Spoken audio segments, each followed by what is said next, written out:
হসপিটালে থাকাকালীনই এবার শ্রীতমাকে open challenge জানালো আয়ুষ। হ্যাঁ বন্ধুরা, ভিডিওটা লাইক দিয়ে দেখতে থাকুন। যে মুহূর্তে কিনা শ্রীতমা এবং কুসুম আয়ুষ একসঙ্গে মুখোমুখি হয়ে যায়, ঠিক সেই সময় আয়ুষ যখন বলতে থাকছে কি ব্যাপার শ্রীতমা তুমি এখানে, ঠিক সেই সময় শ্রীতমা যখন বলতে থাকে যে নিশ্চয়ই আমাকে দেখে ভারী অবাক লাগছে, তোমার নিশ্চয়ই আমাকে এক্সপেক্ট করনি এখানে। আয়ুষ কিন্তু let me clear you one thing, যে তুমি কি মনে করছো ছলচাতুরি করে তুমি এই গোপনে অবৈধ সম্পর্ক কুসুম একটা বাড়ির কাজের মেয়ের সঙ্গে বজায় রাখবে এবং অথচ আমরা সমস্ত কিছু না জানাতেই আমি তোমার জীবনসঙ্গী হয়ে যাবে, সেটা তুমি ভেবেছিলে? নাকি তুমি এখনও পর্যন্ত কুসুমেরই অন্তঃসত্ত্বা হওয়ার কথাটা আন্টি থেকে লুকিয়ে গিয়েছো? বলো তো কোনটা সত্য বলো তো।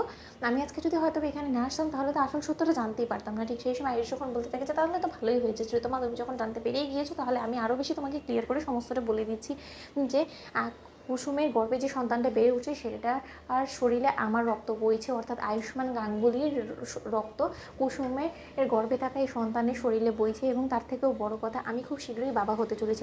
এবার তুমি আমাকে বলো তো এই সমস্ত কিছু জানা সত্ত্বেও কি তুমি রীতিমতো আমাকে বিয়ে করবে, আমার সঙ্গে নতুন করে জীবন করার স্বপ্ন বুনবে?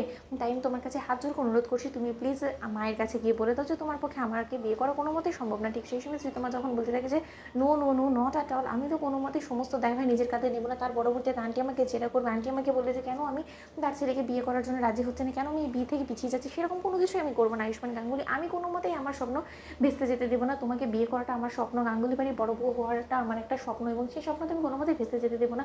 ঠিক সেই সময় শ্রীতমা যখন বলতে থাকে যে ভেস্তে যদি যেতেই হয় তাহলে যাবে হলো কি এই কাজের মেয়ের সমস্ত প্ল্যান। কারণ এই কাজের মেয়ে কী মনে করেছে ওর গর্বে ও তোমার সন্তানকে নিয়ে ঘোরাফেরা করলেই তাহলে কি ও বৈধতা পেয়ে যাবে এই সন্তানের, এবং তার থেকে বড় কথা গাঙ্গুলি বাড়ির বড় বউয়ের মর্যাদা পেয়ে যাবে? এতটাও সহজ নয়। এবং আমি তোমার কথা স্পষ্ট করে বুঝতে পেরে গিয়েছি যে তোমার মা এখনো পর্যন্ত এটা জানে না যে তার আদরের ছেলে, তার গর্ব অহংকার যাকে নিয়ে, সেই ছেলেই রীতিমতো তার গর্ভস্তম্ভ সমস্ত কিছু ভেঙে চুরমার করে দিয়েছে এক নিমিষে। এবার যদি আমি আন্টির কাছে কি সমস্ত কিছু তুলে ধরে তার পরবর্তীতে তুমি কোন মুখ নিয়ে দাঁড়াবে বলো তো?